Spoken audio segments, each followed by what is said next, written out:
Bienvenidos jóvenes a las clases virtuales de Nancho. En el canal Hazlo tú mismo porque tú también lo puedes hacer. Comenzamos.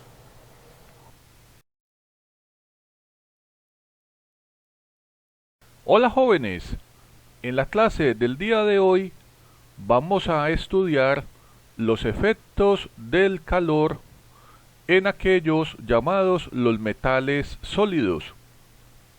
Y vamos a ver en qué consiste el fenómeno de la difusión, la termofluencia y la transformación de las fases. Recuerden jóvenes que esta clase pertenece a lo que yo he llamado el curso de la ingeniería de los materiales. Antes de comenzar, veamos qué inquietudes pueden tener Sebastián y Valentina. Sebastián y Valentina son sus compañeros virtuales de las clases de Nancho. Sebastián el día de hoy desea saber qué es la difusión y Valentina desea saber de qué manera matemáticamente podemos calcular la velocidad y el coeficiente de difusión atómica. Antes de comenzar jóvenes con las preguntas del día de hoy, vamos a repasar algunos conceptos de la clase anterior. Vamos a recordar jóvenes que todos los sólidos metálicos tienen una estructura en 3 dimensiones llamada la estructura cristalina. Este cubo jóvenes que ustedes ven en el tablero representa a la estructura de estos sólidos metálicos, en las que están alojados los átomos, los iones y las moléculas del sólido.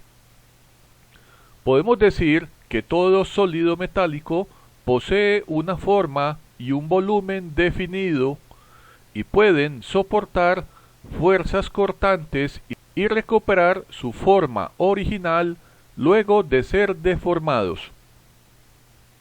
Estas estructuras cristalinas están formadas a partir de la repetición de una estructura más pequeña llamada la celda unitaria.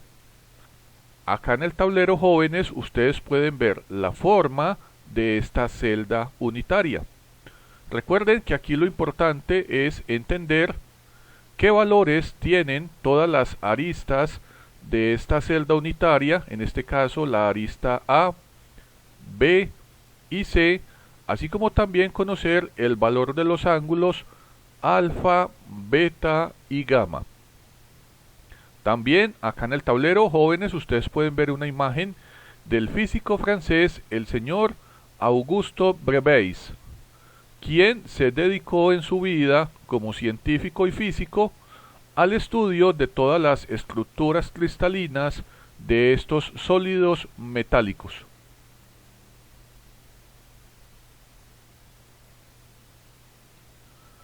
Acá jóvenes en el tablero estamos viendo algunas de esas estructuras cristalinas en las que el físico francés Auguste Brebeis clasificó a la mayoría de los elementos de la tabla periódica.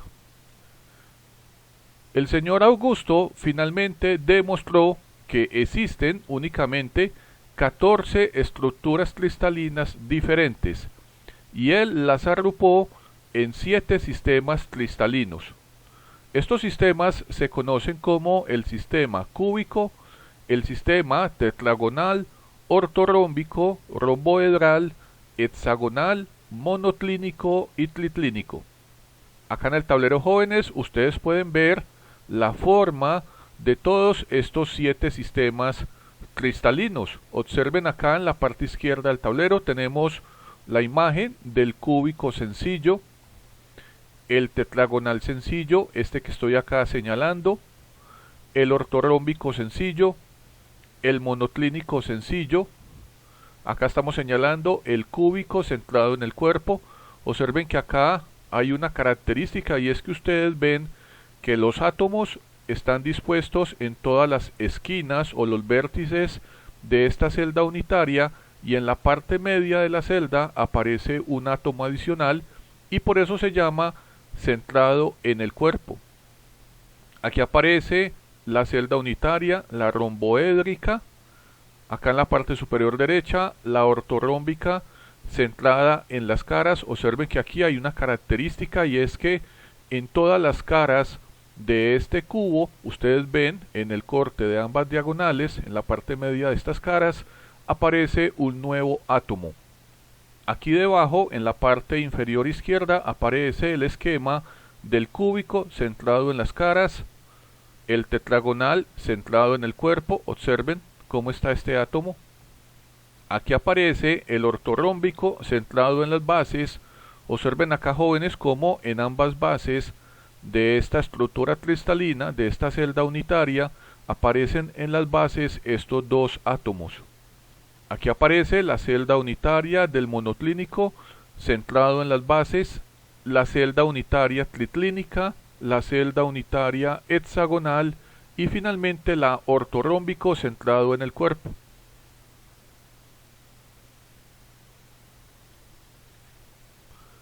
También, jóvenes, en la clase anterior vimos esta tabla. Aquí aparecen algunos ejemplos de elementos o aleaciones que se forman con los elementos de la tabla periódica, los cuales tienen las siguientes estructuras cristalinas basados en esos 7 sistemas que descubrió el físico Agustín Bravais. Aquí aparecen, por ejemplo, las características de cada uno de estos 7 sistemas. Observen que, observando el primer sistema, el sistema triclínico, que es este que estoy acá señalando en la parte superior de la tabla, observen que este sistema se caracteriza porque la longitud de las aristas de la celda unitaria, todos los lados son diferentes. A diferente de B, diferente de C. Y también esta tabla nos dice que los ángulos alfa, beta y gamma, todos son diferentes a 90 grados. Aquí tenemos algunos ejemplos como son el ácido bórico y el dicromato de potasio, son ejemplos de sustancias que tienen este tipo de celdas unitarias. Y aquí a la derecha ustedes pueden ver la figura que representa a este sistema llamado el sistema triclínico. También tenemos en esta tabla, por ejemplo, las características del sistema monoclínico. Aquí nos dicen que todos sus lados son diferentes, A diferente de B, diferente de C. Nos dicen que el ángulo alfa es igual al ángulo gamma. O sea, miren acá, jóvenes, en el tablero, en la derecha la celda unitaria, o sea que alfa y el ángulo gamma son idénticos a 90, pero es diferente del ángulo beta. Algunos ejemplos son el azufre beta y la sacarosa. En el sistema ortorrómbico, las celdas unitarias tienen esta característica, que el lado A es diferente de B, diferente de C, y los ángulos alfa, beta y gamma son iguales todos a 90 grados. Algunos ejemplos de estas sustancias con este tipo de celdas unitarias son el azufre y el galio. El sistema tetragonal se caracteriza por tener los lados A igual a B, diferente del lado C. Observen acá, jóvenes, que los ángulos alfa, beta y gamma son todos iguales a 90 grados. Y algunos ejemplos son sustancias como por ejemplo el estaño blanco, el indio y la martensita. Acá debajo tenemos el sistema cúbico, se caracteriza porque los lados A, B, C todos son idénticos y todos los ángulos también son idénticos e iguales a 90 grados. Algunas sustancias con un sistema cúbico son el carbono, el diamante, el oro, el aluminio, el plomo, la plata y el hierro alfa. Sistema hexagonal, entonces las celdas tienen estas características. El lado A es igual a B, pero son diferentes de C. Los ángulos alfa y beta son iguales a 90 y el ángulo gamma es igual a 120 grados. Ejemplos de sustancias con este tipo de celdas unitarias son el magnesio, el berilio, el zinc, el cadmio y el grafito. Y por último, jóvenes, aquí debajo en la tabla tenemos el sistema romboédrico, que tiene esta característica: los lados ABC todos son iguales, el ángulo alfa es igual a beta, es igual a gamma, pero todos son diferentes de 90 grados. Aquí tenemos algunos ejemplos. El mercurio tiene celdas unitarias romboédricas, el antimonio, el arsénico y el bismuto. Aquí, jóvenes, los invito nuevamente a la clase anterior de este curso para que ustedes conozcan cuáles son las celdas unitarias de todos los elementos de la tabla periódica. Ahora vamos a comenzar, jóvenes, con las preguntas de la clase del día de hoy. Sebastián desea saber en qué consiste la difusión atómica. Vamos a decir que cuando un sólido metálico se somete al calor, si afectan sus propiedades físico-químicas, tecnológicas y mecánicas. Los metales experimentan los siguientes fenómenos. El principal fenómeno es la difusión. El segundo fenómeno es la termofluencia y el tercer fenómeno es la transformación de fase. Entonces podemos decir, jóvenes, que la difusión básicamente es el movimiento de los átomos en el interior de cada una de las celdas unitarias de una estructura cristalina del metal. Esto se hace con el fin de poder alcanzar una concentración equilibrada de un elemento dentro del sólido metálico. Aquí es importante saber, jóvenes, que este movimiento se puede dar desde un punto reticular. Observen acá debajo en el tablero cuáles son aquellos puntos reticulares. Observen que son los vértices, por ejemplo, de esta celda cúbica. Todos estos que estoy acá señalando son los puntos llamados reticulares. Pero también se puede dar desde un punto intersticial a otro. En este caso, los puntos intersticiales son todos aquellos huecos que hay entre los átomos de la red cristalina o los huecos que hay en cada una de las celdas unitarias de las que se compone esta red cristalina. Este movimiento se da gracias al aumento de la energía vibratoria que se da en el material por el aumento de la temperatura. Y para que exista este movimiento de átomos, ya sea desde puntos reticulares o puntos intersticiales, se necesitan que existan ciertos espacios vacíos, o sea, espacios que no tienen átomos, llamados los sitios vacantes o las vacancias. Aquí vamos a decir, jóvenes, que la cantidad de sitios vacantes o vacancias, así como también la frecuencia de salto de los átomos en cualquier metal, depende de forma exponencial del aumento de la temperatura.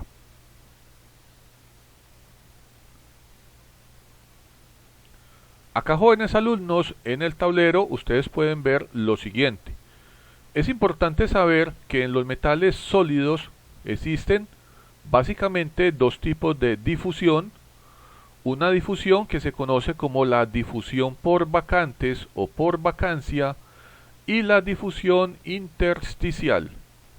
En esta última vamos a decir que átomos que son muy pero muy pequeños se mueven entre los espacios vacíos de los átomos de cada una de las celdas unitarias de la estructura cristalina. Generalmente estos átomos que son muy pequeños son átomos de hidrógeno, de carbono, de nitrógeno y de oxígeno. Acá en el tablero, jóvenes, ustedes pueden ver dos imágenes, una de cada tipo de difusión. Observen primero esta que estoy acá señalando, se conoce como la difusión por vacantes o por vacancia, donde en el interior de la celda debemos tener un espacio vacío. Observen acá el espacio vacío que estoy señalando, y si ustedes lo observan muy bien se dan cuenta que este átomo de color rojo, debido a esa vibración que se da por el aumento de la temperatura, este átomo se va a mover a este hueco o a este espacio vacío y finalmente la celda unitaria queda de esta manera. Observen que ya en esta imagen el átomo se movió hacia la derecha y ahora queda un espacio vacante, un espacio vacío en la parte izquierda. Como continúa la vibración atómica debido al aumento de la temperatura, este espacio vacante puede ser ocupado por cualquier átomo de cualquier material con el que esta celda unitaria o con el que este elemento se está combinando.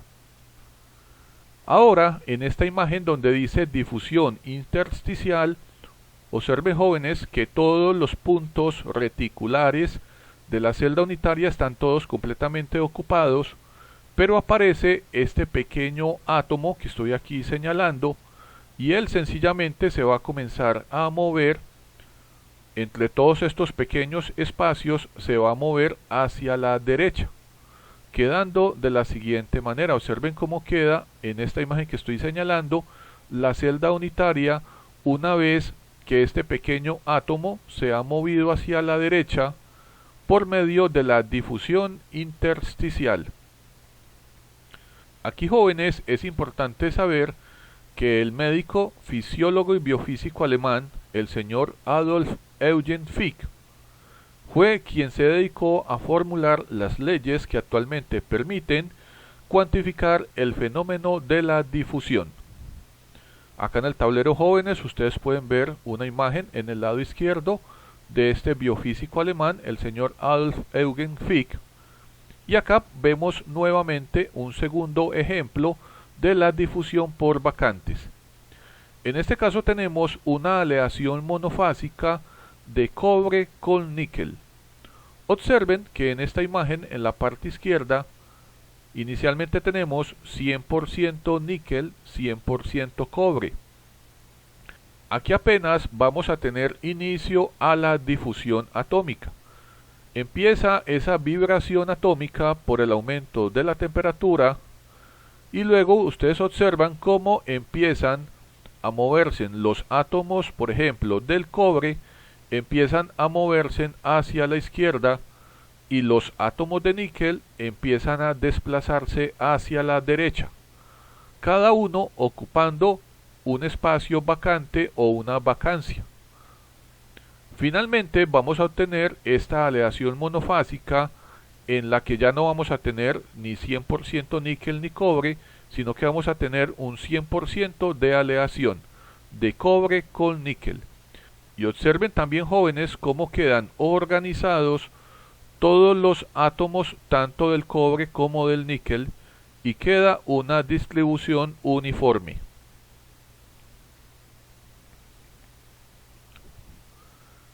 Ahora, jóvenes, vamos a estudiar los tipos de difusión que existen por vacancia o por espacios vacíos. Aquí es importante saber que la difusión por vacancia se puede clasificar en sustitucional o también vacancia por autodifusión. Es importante saber, jóvenes, que en ambos tipos de difusión por vacancia, un átomo, por ejemplo, de un elemento o sustancia llamada el solvente o disolvente, que generalmente es aquella sustancia o elemento donde se disuelve el soluto, este átomo es sustituido por un átomo del elemento o sustancia que se difunde. Este material que se difunde se conoce como el soluto. El soluto, jóvenes, es aquella sustancia o elemento que se disuelve. Ahora, jóvenes, vamos a estudiar el concepto de la energía de activación que hemos llamado Q. Aquí es importante saber que en los procesos de creación de todos los metales sólidos se requiere la reacomodación de los átomos a posiciones atómicas nuevas y más estables.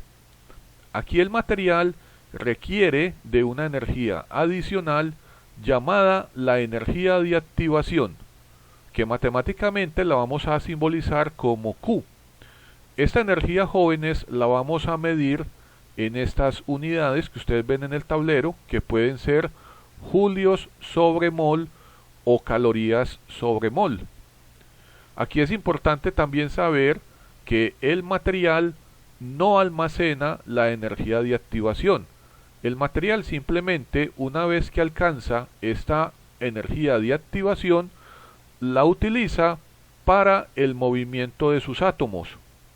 Pero una vez que los átomos ocupan esas nuevas posiciones atómicas más estables, ellos liberan la energía de activación y se las dan a otros átomos de la misma sustancia, que pueden ser o el solvente o el elemento que se difunde, en este caso el soluto. Solo se emplea para la difusión y ambos fenómenos son inversos. Aquí en el tablero es importante entender cómo son ambos procesos, el proceso de la difusión por vacantes y la difusión intersticial. Y es importante saber que en la difusión por vacantes o por vacancia se requiere una mayor energía de activación Q para permitir el movimiento de los átomos en el interior de cada uno de los elementos, ya sea del solvente o del disolvente o del elemento que se difunde. Pero en la difusión intersticial se requiere una menor energía de activación llamada Q para el movimiento intersticial de estos pequeños átomos, que ya sabemos que pueden ser átomos de hidrógeno, de nitrógeno o de carbono u oxígeno, ya que son átomos más pequeños y requieren una menor cantidad de energía de activación. Aquí en el tablero, jóvenes, ustedes pueden ver cómo es el movimiento. Observen acá el estado inicial de esta celda unitaria. Acá estoy señalando el pequeño átomo que se va a mover. Observen esta posición, él aquí ha comenzado a moverse, miren que va para arriba y finalmente ocupa su estado final. Acá en el dibujo del lado izquierdo nuevamente ustedes pueden ver un ejemplo. Observen que en este caso este átomo que estoy acá señalando se va a mover hacia la derecha. Observen que acá ya se está moviendo y finalmente ocupa su posición final.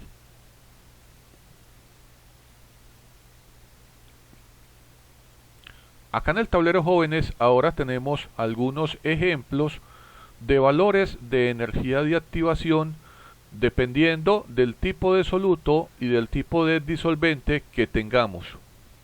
Aquí es importante entender que en esta tabla, en esta columna donde aparece el disolvente, ustedes pueden ver las siguientes siglas. Recuerden que FCC significa que la red es cúbica centrada en las caras. Recuerden que la F, esto es una sigla en inglés, y la F significa face, cara en inglés. Acá tenemos la sigla BCC, donde la B significa body, cuerpo en inglés, y esto, jóvenes, es la red cúbica centrada en el cuerpo. Por último tenemos esta sigla, la HCP, lo cual significa que tenemos una red hexagonal compacta. Entonces, en estas tablas que ustedes ven en el tablero, ustedes pueden ver, jóvenes, diferentes tipos de ejemplos de soluto y disolvente para cada uno de los tipos de difusión que tenemos. Observen acá, en este caso tenemos difusión intersticial. Veamos algún ejemplo. Aquí tenemos en la primera fila, observen que tenemos como soluto el carbón, que es el elemento que se difunde, y el disolvente es hierro. O sea, átomos de carbón se van a disolver en una celda unitaria formada por átomos de hierro. Observen, jóvenes, que la tabla me dice que para poder hacer este proceso yo requiero una energía de activación de 32.900 calorías por mol. Acá debajo ustedes pueden ver algunos ejemplos de energías de activación para difusiones por vacancia en los ejemplos de la autodifusión. Observen que en la autodifusión se dan con los mismos elementos. Por ejemplo, yo tengo átomos de aluminio, que es el soluto, y ellos se van a difundir sobre un disolvente también hecho en aluminio. Aquí necesitamos una energía de activación de 32.200 calorías por mol. Y ustedes pueden ver todas las demás. Observen un segundo ejemplo de una vacante por autodifusión, en este caso es el hierro.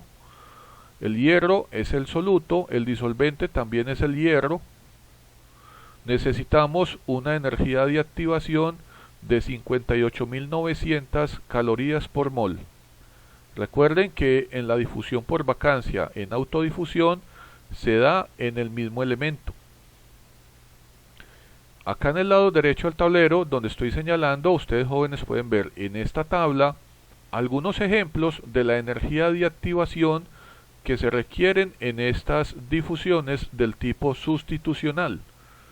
Por ejemplo, observen que acá tenemos en la segunda fila que el soluto es el cobre y el disolvente es el níquel.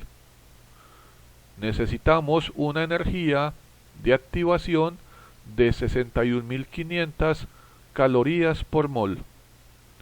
De esta manera, jóvenes, ustedes pueden seguir observando las tablas y pueden ver todos los diferentes tipos de energía de activación que se requieren en todos los diferentes tipos de difusión.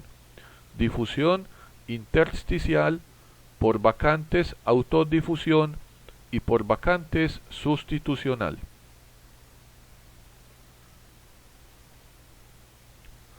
Ahora, jóvenes, vamos a estudiar en qué consiste la velocidad de difusión y vamos a ver qué fórmulas podemos emplear para calcular esta magnitud. Vamos a decir, jóvenes, que la difusión se activa con la temperatura. Ya sabemos que a mayor temperatura, mayor es la cantidad de átomos que alcanzan la energía de activación y se van a poder mover. Recuerden que esto es una cantidad exponencial.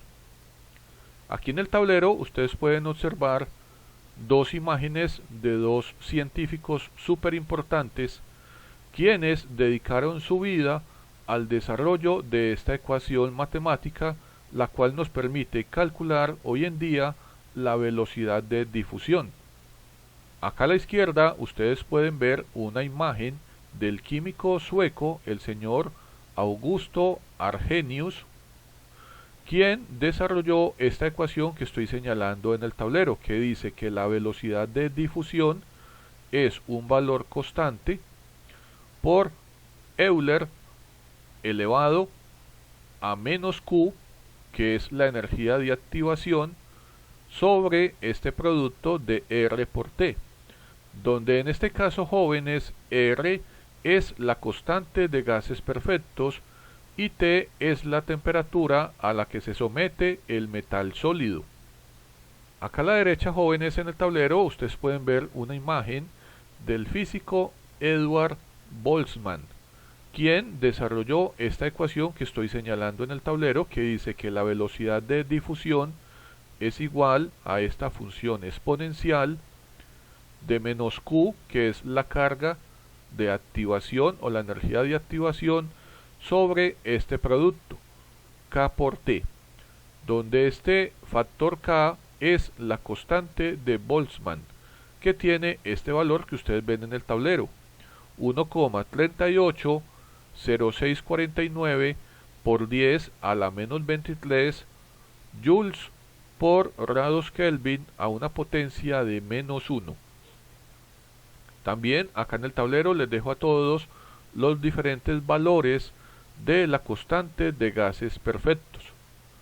Aquí es importante saber, jóvenes, que ambos científicos, de una manera independiente, cada uno desarrolló su propia fórmula para calcular la velocidad de difusión y finalmente ambas ecuaciones actualmente son válidas para determinar matemáticamente la velocidad de difusión que se da entre un material solvente y un soluto. Ahora, jóvenes, vamos a estudiar en qué consiste el coeficiente de difusión. Aquí es importante saber que ambos científicos, los previamente estudiados, o sea, el señor Augusto Arrhenius y el físico Edward Boltzmann, ambos desarrollaron esta ecuación matemática que ustedes ven en el tablero, la cual actualmente nos permite calcular el coeficiente de difusión. Este coeficiente de difusión, que lo simbolizamos con la letra D mayúscula, se puede calcular en función de la temperatura a la cual se somete tanto el solvente como el soluto para que entre ambos exista ese intercambio atómico. Observen, jóvenes, que esta ecuación emplea nuevamente la constante de los gases perfectos y utiliza también la energía de activación que hemos llamado Q. Acá en esta tabla en el tablero, en la parte inferior, ustedes pueden ver algunos ejemplos de solutos y disolventes. Tenemos, por ejemplo, en esta primera fila que estoy acá señalando, observen que el soluto es el elemento llamado el aluminio, y nos damos cuenta que el solvente o el disolvente es este elemento, Al2O3, lo cual se conoce como el óxido de aluminio. Esta tabla nos da la información para poder calcular con este soluto y este solvente el coeficiente de difusión. Aquí debemos utilizar este factor de frecuencia llamado D sub 0 con este valor, y aquí tenemos en el lado derecho el valor de la energía de activación, ya sea por ejemplo en estas unidades kilojoules por mol o también kilocalorías por mol. Aquí ustedes pueden observar, jóvenes, varios ejemplos. Observen este. Aquí tenemos, por ejemplo, como soluto el níquel, y como solvente o disolvente tenemos el MgO. Este es el óxido de magnesio que ustedes pueden observar también acá en el tablero. Esta tabla nos dice que si deseamos calcular el coeficiente de difusión mediante esta ecuación matemática de este soluto y este solvente, debemos utilizar este valor que estoy acá señalando como el factor de frecuencia. Y acá a la derecha tenemos en ambas columnas la energía de activación, 202 kilojoules por mol o 48.3 kilocalorías por mol. Ahora, jóvenes, acá en el tablero ustedes pueden ver la siguiente figura. Esta figura es súper importante porque de esta manera podemos, conociendo la temperatura a la que sometemos tanto el solvente como el soluto, podemos obtener el coeficiente de difusión. Observen que acá el coeficiente de difusión tiene estas unidades. Arriba tenemos la temperatura en grados centígrados y debajo tenemos la temperatura en grados Kelvin. Esta figura, que nos muestra los diferentes coeficientes de difusión, nos enseña estas gráficas. Todas estas de color azul que estoy señalando son ejemplos de difusiones intersticiales. En este caso, por ejemplo, esta que estoy acá señalando dice hidrógeno en hierro. Significa que el hidrógeno es el soluto, o sea, el material que se difunde, y el hierro, en este caso, es el solvente o el disolvente.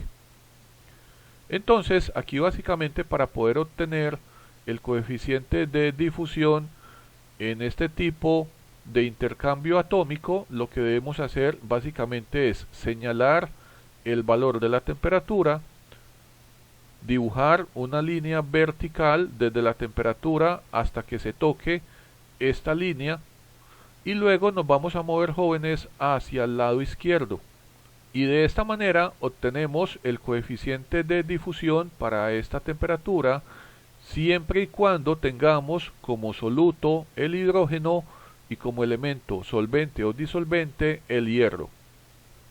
Aquí debajo ustedes observan estas líneas de color rojo, pertenecen a todos aquellos ejemplos de la difusión por vacantes. Acá tenemos una de color verde en la parte inferior izquierda que pertenece a un ejemplo de difusión por vacantes con enlaces covalentes. Y también ustedes jóvenes pueden ver estas líneas de color amarillo que son ejemplos de la difusión por vacantes con enlaces iónicos.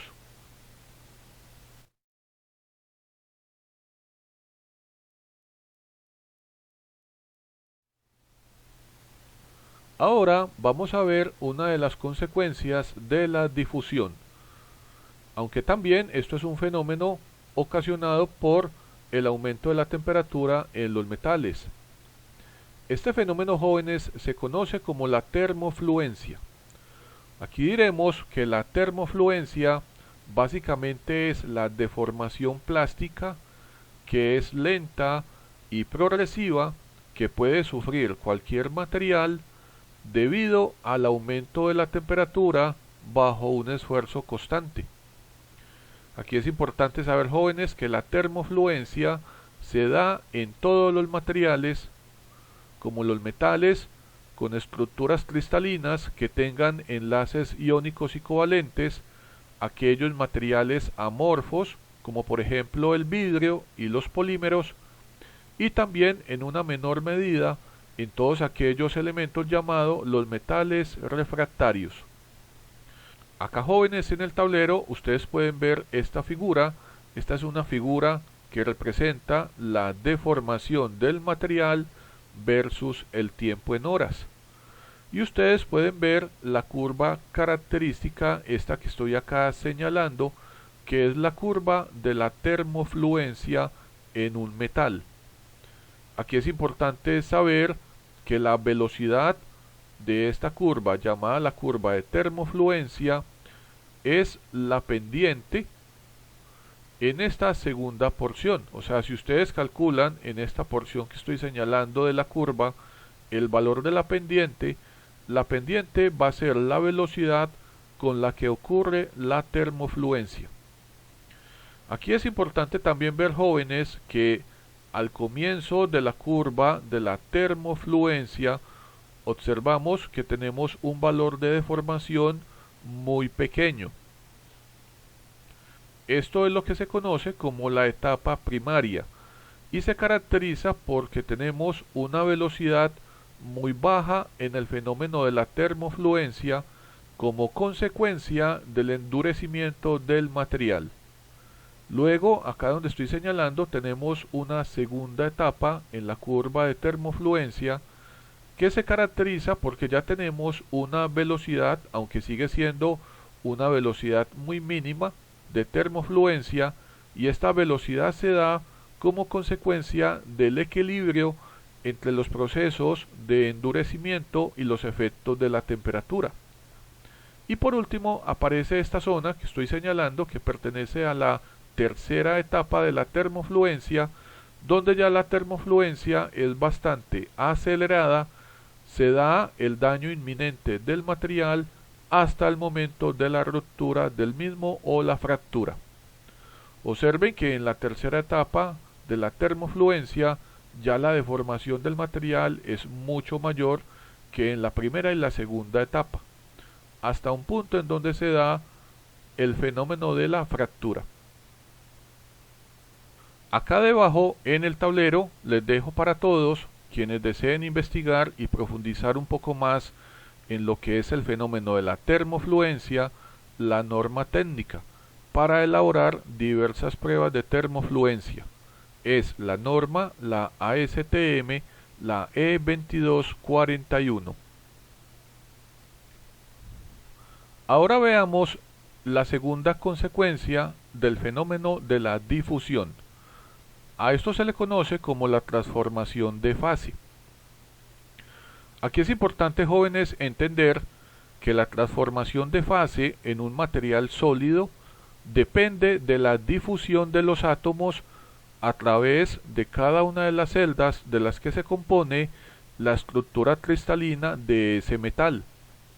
Estas transformaciones son las que determinan finalmente cuál va a ser la estructura cristalina final que va a tener ese material, así como también cuáles son sus propiedades físico-químicas tecnológicas y mecánicas, la manera en que debemos procesar el material y finalmente cuál va a ser su desempeño y sus usos. Aquí es importante, jóvenes, repasar o entender en qué consisten las diferentes fases que aparecen en el diagrama hierro-carbono. Veamos algunas de ellas. Aquí tenemos, por ejemplo, la fase llamada ferrita alfa o el hierro alfa. Aquí es importante saber, jóvenes, que este hierro alfa es un metal que termodinámicamente es bastante estable, es blando y dúctil. Básicamente tiene una estructura cristalina centrada en el cuerpo. Tiene poca solubilidad de carbón. Acepta muy pocos átomos de carbón hasta este porcentaje. Aquí también es importante saber que si yo tengo una estructura cúbica centrada en el cuerpo, yo puedo recibir 2 átomos en cada celda unitaria. También es importante saber, jóvenes, que la ferrita alfa o el hierro alfa es ferromagnético. En este mismo diagrama también podemos ver lo que llamamos la fase, la austenita gamma o el hierro gamma, y es importante, jóvenes, saber que este hierro gamma es un metal blando y dúctil. Recuerden que la ductilidad es una propiedad mecánica de los metales, lo cual permite que sean deformados sin romperse. La austenita gamma o el hierro gamma es una estructura cúbica centrada en las caras. Él también tiene una baja, pero también podríamos decir que es una buena solubilidad de carbón. Esta estructura acepta átomos de carbón hasta un valor del 2.06%. O sea, en cada celda unitaria podemos tener 4 átomos de carbono. También es importante saber, jóvenes, que la austenita no es ferromagnética, a diferencia de la ferrita. También en el diagrama hierro-carbono podemos tener la ferrita delta, también conocido como el hierro delta, el cual se caracteriza por ser un metal blando y magnético con una estructura cúbica centrada en el cuerpo. Este también tiene poca solubilidad de carbón, ya que acepta pocos átomos de carbón hasta un 0.018%, o sea, 2 átomos en cada celda unitaria. Ya sabemos que la ferrita es ferromagnética. Acá tenemos más fases en el diagrama hierro-carbón. Tenemos, por ejemplo, la fase, la cementita, que se conoce como el carburo hierro, el Fe3C, el cual es un compuesto muy duro y frágil de los aceros. Es magnético hasta los 210 grados centígrados y tiene una alta solubilidad de carbón, ya que acepta átomos de carbón hasta un 6.67%. En este caso serían 4 átomos de carbón en cada celda unitaria. También en ese diagrama hierro-carbono tenemos, por ejemplo, la fase de la perlita, que es la ferrita alfa más el carburo de hierro, el Fe3C, y esta está formada por láminas o placas claras de ferrita y láminas o placas oscuras de cementita. Por último tenemos la fase de la martensita, el cual es un compuesto muy frágil que se obtiene durante el enfriamiento rápido de los aceros desde su estado austenítico a altas temperaturas. Aquí, jóvenes, también es importante entender estos dos conceptos. ¿Qué son los aceros hipoeutectoides y qué son los aceros hipereutectoides? Los primeros son aquellos cuyo porcentaje de carbón es menor de 0.8%, los hipoeutectoides, y aquellos que tienen un porcentaje mayor de 0.8% se conocen como los hipereutectoides. Aquí, jóvenes, en el tablero les dejo una imagen del diagrama hierro-carbono con todas sus diferentes fases. Aquí lo importante es reconocer, por ejemplo, cuál es la fase austenítica, por ejemplo, cuál es la fase del hierro delta, esta que estoy acá señalando, por ejemplo, cuál es la fase de la ferrita alfa, esta que estoy acá señalando. Observen que acá ya tenemos es ferrita alfa más austenita. Acá tenemos, por ejemplo, la fase de la austenita. Y aquí debajo tenemos la fase de la perlita.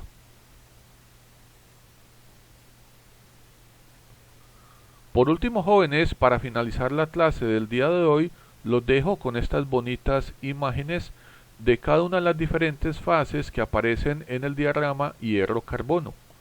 Acá tenemos en la parte superior izquierda una imagen donde vemos las láminas o placas claras de ferrita combinadas con láminas o placas oscuras de cementita. En esta imagen que estoy señalando tenemos la ferrita, observen cómo es la ferrita, donde observamos todos los límites de los ranos, que son todas las líneas que separan todos estos elementos de ferrita.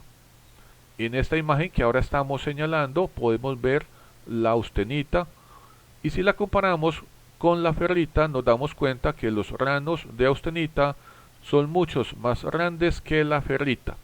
Acá en el lado superior derecho podemos ver una imagen de la fase de la cementita, y aquí debajo en el tablero podemos ver finalmente una imagen de la fase de la martensita.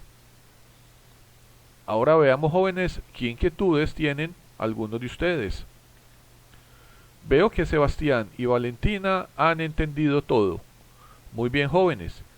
Espero que ustedes, jóvenes, los que vean y asistan a la clase del día de hoy, tengan muy claro en qué consisten los diversos fenómenos que se presentan en los metales debido a la presencia del calor, como son las transformaciones de fase, como son la termofluencia y la difusión.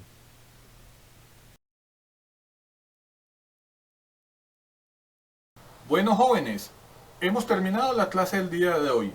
Espero que no tengan dudas. Recuerden, cualquier inquietud me la dejan en los comentarios.